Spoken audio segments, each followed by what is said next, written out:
Ya siendo de noche en la lúgubre vecindad, la desesperación se apoderó de doña Florinda al revisar por quinta vez consecutiva sus cuentas bancarias, descubriendo con horror que las deudas acumuladas por los lujos de su hijo amenazaban con dejarlos en la calle de forma inminente. Queriendo una explicación rápida a su miseria, la mujer miró de reojo hacia el plano primer patio a través de su ventana, observando el deteriorado entorno y sintiendo una repulsión tremenda por tener que compartir el mismo suelo con la clase inferior que tanto despreciaba. Presa de un pánico absoluto ante la idea de perder el departamento 14, tomó una decisión radical y sumamente oscura, contactando en secreto a un turbio red de proxenetas que operaba en los barrios más peligrosos de la periferia. Tras haber pasado varias horas negociando las condiciones de su degradación, la altiva viuda aceptó someterse al sórdido mundo del sexo servicio clandestino, viéndose obligada a vender su cuerpo por las noches para mantener las apariencias de superioridad económica durante el día. Estando más tranquila tras asegurar las primeras ganancias, comenzó a preparar su primera salida nocturna mientras su adorado tesoro dormía profundamente en la habitación contigua, ignorando por completo el sacrificio degradante de su madre. Al salir silenciosamente al patio central, esquivando con cautela las sombras proyectadas por las macetas y el lúgubre barril de madera del chavo, la mujer experimentó como un escalofrío recorrió todo su cuerpo al notar la quietud sepulcral del recinto. Caminando deprisa hacia el portón principal de madera, la distinguida dama se colocó un espeso abrigo oscuro para ocultar las prendas provocativas y el maquillaje excesivo que los clientes de la red le exigían portar como uniforme de trabajo. Viendo lo que había en el suelo de la entrada, aceleró el paso, subiendo de inmediato al automóvil negro que la esperaba en la acera exterior con las luces apagadas y el motor encendido. Pasando los días consecutivos bajo esta doble vida infernal, doña Florinda regresaba cada madrugada arrastrando los pies y sintiendo una inmensa repugnancia por las humillaciones físicas a las que era sometida en los hoteles de paso. Limpiándose las lágrimas a toda prisa antes de que amaneciera, entraba de nuevo a su hogar para preparar el desayuno de Kiko, manteniendo una actitud prepotente ante sus vecinos para desviar cualquier sospecha sobre su procedencia económica. Al llegar la tarde, el profesor Girafales cruzó el portón de madera sosteniendo firmemente un hermoso ramo de flores, deteniéndose frente al departamento 14 para realizar su habitual cortejo formal ante la mirada curiosa de los niños. Recibiéndolo con la sonrisa ensayada de siempre, la mujer agradeció el humilde obsequio e invitó al educador a pasar a tomar una taza de café, sintiendo por dentro cómo la culpa la carcomía viva al recordar las manos asquerosas que la habían tocado horas antes. Observando fijamente el rostro del profesor, quien conversaba alegremente sobre sus clases sin notar el evidente cansancio de su novia, doña Florinda sintió que la desesperación la dominaba por completo al verse atrapada en una red de mentiras sin retorno. Intentando disimular su angustia, miró hacia la ventana y vio a don Ramón saliendo sigilosamente del departamento 72, queriendo escabullirse una vez más para no pagarle los 14 meses de renta al señor Barriga. Recordando su supuesto estatus social, la mujer interrumpió la charla con Girafales y salió al patio central para propinarle una brutal cachetada al desempleado, llamándolo flojo de clase inferior delante de todos los presentes. Tras haber descargado parte de su frustración interna con el indefenso hombre, regresó a su vivienda respirando agitadamente, pellizcándose en varias ocasiones para despertar de una pesadilla que se volvía cada vez más real y asfixiante. Llegando la medianoche, los proxenetas exigieron una cuota extra de servicios, debido a la alta demanda del fin de semana, forzando a la mujer a vestirse a toda prisa con ropas aún más vulgares y escandalosas de lo habitual. Saliendo con extremo cuidado para evitar a doña Clotilde, quien solía rondar el primer patio a altas horas buscando a su perro Satanás, doña Florinda tropezó accidentalmente con la base de las escaleras de piedra que subían al departamento 23 de Jaimito el cartero. El fuerte ruido resonó con eco por las paredes de la vecindad, despertando al huérfano que dormía plácidamente dentro de su barril de madera sin tapas ni rendijas. Al asomarse, el chavo divisó una figura extraña de aspecto terrorífico corriendo hacia la salida, quedando completamente estupefacto ante las extrañas vestimentas de la mujer, aunque el sueño pesado terminó venciéndolo de inmediato antes de poder procesar la escena. Sufriendo el peor de los maltratos en un prostíbulo clandestino del centro, los esfuerzos de doña Florinda por mantener su dignidad intacta habían sido en vano, soportando agresiones verbales de clientes de la peor calaña. Pensando únicamente en asegurar el bienestar de Kiko, la mujer toleraba las vejaciones sin remordimiento alguno hacia sus principios caídos, acumulando fajos de billetes ensangrentados que guardaba a buen recaudo debajo de su colchón mugriento. Al regresar a la vecindad con el rostro hinchado y el traje destrozado, la infeliz fémina tuvo que ocultarse detrás de las lavanderías comunes, pues el señor Barriga acababa de llegar temprano en su carro, cargando su pesado maletín de cuero para cobrar los alquileres pendientes. Viendo cómo el dueño del lugar golpeaba la puerta de don Ramón con insistencia, doña Florinda esperó a que el pasillo quedara totalmente despejado, escabulléndose al interior del departamento 14 con el corazón latiéndole a una fuerza descomunal. Ya sintiendo el peso del agotamiento extremo y el desprecio de sí misma, la madre de Kiko se desplomó sobre el suelo de la sala, llorar desconsoladamente se volvió su única válvula de escape ante una realidad insostenible. Sabiendo que los hombres de la red criminal no la dejarían escapar tan fácilmente debido a las altas ganancias que generaba, la mujer miró una fotografía de su difunto esposo, comprendiendo que su reputación pendía de un hilo sumamente delgado. Escuchando los gritos de su hijo afuera exigiendo un juguete nuevo de forma caprichosa, la prostituta secreta se levantó del suelo con frialdad y se cubrió las marcas del cuello con abundante maquillaje barato, preparándose para fingir una vez más la opulencia que la estaba destruyendo por dentro. Sin embargo, la mirada fija y maliciosa de un sujeto desconocido que observaba desde el portón principal indicaba que el verdadero infierno apenas estaba por comenzar a desatarse sobre la vecindad. Estando más nerviosa que de costumbre tras descubrir la presencia del extraño en el portón, doña Florinda intentó resguardarse en el departamento 14, pero sus esfuerzos habían sido en vano al escuchar 3 sutiles pero firmes golpes en su puerta de madera. Queriendo una explicación rápida, abrió apenas una rendija para encontrarse cara a cara con el cobrador de la red clandestina, un sujeto de aspecto terrorífico que le exigió un porcentaje mucho mayor de sus ganancias a cambio de no difundir las fotografías de sus servicios nocturnos entre los habitantes del lugar. La desesperación se apoderó de ella al comprender que su reputación de mujer respetable pendía de un hilo, viéndose obligada a entregarle de inmediato los fajos de billetes que guardaba a buen recaudo debajo del colchón.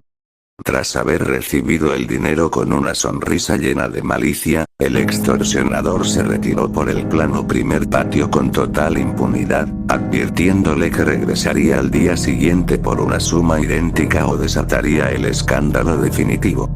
Ya siendo de noche, la infeliz madre no razonaba con claridad debido al pánico, observando a Kiko jugar en la sala mientras ignoraba por completo la espada de Damocles que se cernía sobre sus cabezas. Al llegar la madrugada, la mujer se vio forzada a salir nuevamente hacia los prostíbulos de la periferia para conseguir la exorbitante suma exigida, dejando el departamento 14 sumido en una profunda y tensa oscuridad. Saliendo con prisa absoluta, pasó junto al barril del chavo y las lavanderías sin percatarse de que doña Clotilde la observaba fijamente desde la ventana del departamento 71, intrigada por los constantes y misteriosos movimientos nocturnos de su vecina. La supuesta bruja del 71 guardó silencio temporalmente, anotando mentalmente las horas de salida para compartirlas con don Ramón en cuanto tuviera la oportunidad de entablar conversación en el patio central. Pasando las horas más humillantes de su existencia, doña Florinda regresó al amanecer con el cuerpo magullado y la mente destrozada, teniendo que limpiar las marcas de violencia de su rostro antes de que su hijo despertara para exigir su desayuno.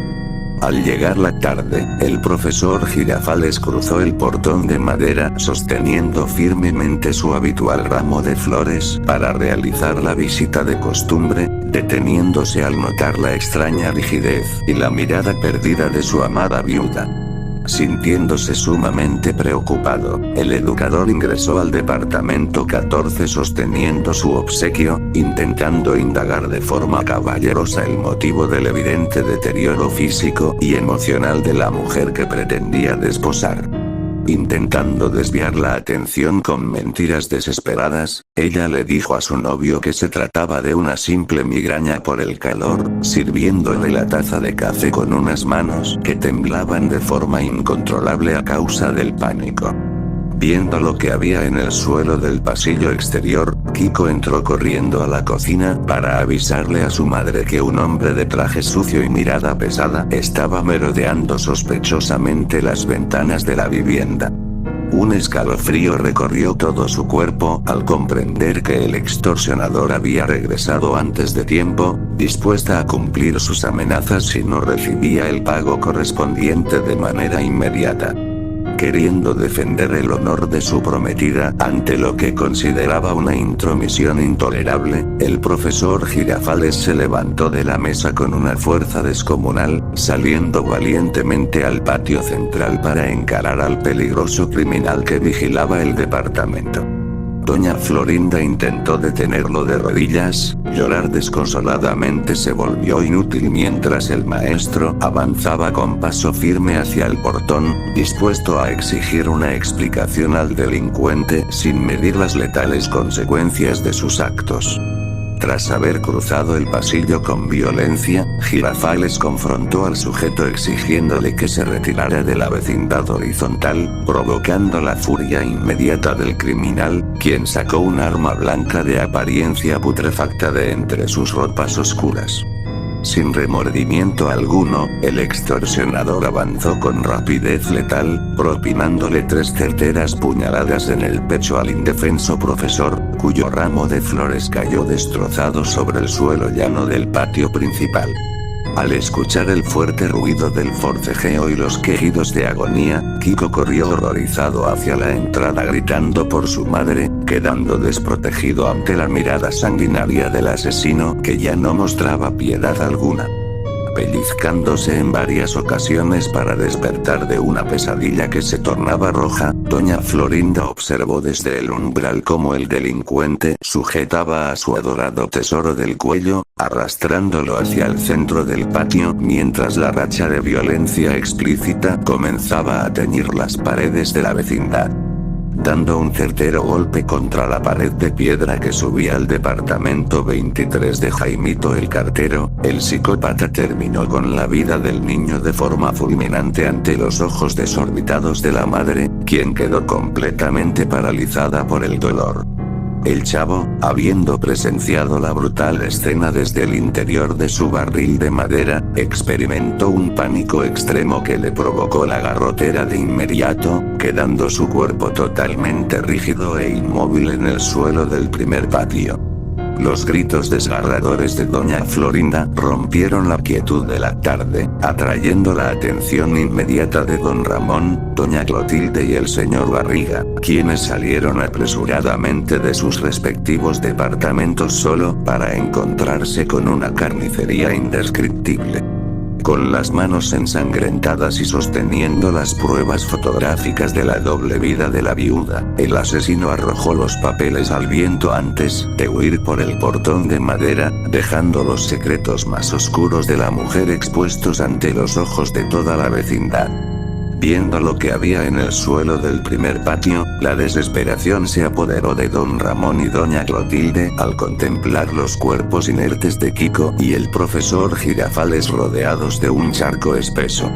El señor Barriga, sosteniendo firmemente su maletín con manos temblorosas, caminó a trompicones hacia el centro del lugar, mientras los papeles arrojados por el asesino caían lentamente sobre las macetas y las lavanderías comunes. Queriendo una explicación rápida ante semejante infierno, el dueño de la vecindad recogió una de las hojas impresas, quedando completamente estupefacto al descubrir las explícitas fotografías que revelaban la doble vida nocturna de la viuda del departamento 14. Pasando las pruebas de mano en mano con total frialdad, los vecinos clavaron sus miradas juzgadoras sobre doña Florinda, descubriendo horrorizados que la altiva mujer que los despreciaba por su pobreza se ganaba la vida como sexo servidora clandestina. Estando más muerta que viva por el dolor, la infeliz madre se arrastró de rodillas hacia el cadáver de su adorado tesoro, intentando inútilmente escuchar un latido en su pecho, pero sus esfuerzos habían sido en vano. Don Ramón, estupefacto ante las imágenes de los folletos, murmuró con desprecio que la decencia de la que tanto alardeaba no era más que una asquerosa mentira, provocando que los pocos presentes asintieran con profunda repugnancia y severidad. Doña Clotilde, sosteniendo el brazo de un consternado Jaimito el cartero que acababa de bajar las escaleras del departamento 23, exclamó que el castigo divino había caído sobre la casa 14 por albergar tales pecados y depravaciones. Escuchar las burlas y los murmullos de la clase inferior que tanto odiaba, en medio del velorio improvisado de su propio hijo, hizo que un escalofrío recorrió todo su cuerpo, comprendiendo que su reputación estaba destruida para siempre. Ya no razonaba en lo absoluto debido a la humillación pública y la pérdida total de su familia, por lo que doña Florinda se levantó del suelo llano con la mirada completamente perdida y vacía. Ignorando al chavo, quien continuaba rígido en el piso sumido en una profunda garrotera tras presenciar la masacre, la mujer caminó a paso lento de regreso al interior del departamento 14 sin pronunciar una sola palabra. Sin remordimiento alguno por abandonar los cuerpos en el patio, cerró la puerta principal con llave, asegurando el cerrojo para aislarse por completo del juicio implacable de los habitantes de la vecindad horizontal. Llorar desconsoladamente ya no era suficiente para apagar el fuego de la culpa y el desprecio que sentía hacia sí misma, viendo las ropas vulgares de su oficio esparcidas por la sala como mudos testigos de su degradación. La desesperación la dominó por completo al mirar la taza de café a medio tomar del profesor y los juguetes abandonados de Kiko, entendiendo que el destino la había despojado de absolutamente todo lo que amaba por culpa de su maldito orgullo. Sabiendo que los proxenetas la buscarían y que la policía no tardaría en llegar para interrogarla por el sangriento suceso, la mujer tomó un grueso lazo de tendedero que guardaba a buen recaudo en la cocina. Pellizcándose en varias ocasiones para despertar de una pesadilla de la que era imposible escapar, amarró firmemente la cuerda a la viga central del techo de la vivienda, subiéndose a una de las sillas de madera con total frialdad. Escuchando el fuerte ruido de las sirenas policiales aproximándose por la calle exterior y los gritos de don Ramón exigiendo que saliera a dar la cara, la antigua dama de sociedad acomodó el lazo alrededor de su cuello. Dando un certero puntapié a la silla, doña Florinda terminó con la vida de forma fulminante en el centro de la habitación, dejando que su cuerpo pendiera inmóvil en la penumbra del departamento 14. Segundos después, la policía derribó el portón de madera y la entrada de la casa tras escuchar el golpe, encontrando la trágica escena que ponía fin a la dinastía de los ambientes más selectos de la vecindad. El señor Barriga contempló el horror final desde el umbral con el rostro desencajado, mientras los agentes cubrían los cuerpos del patio central y la racha de desgracias terminaba por sepultar el lúgubre recinto en un silencio sepulcral, queriendo que todo acabe de una vez por todas.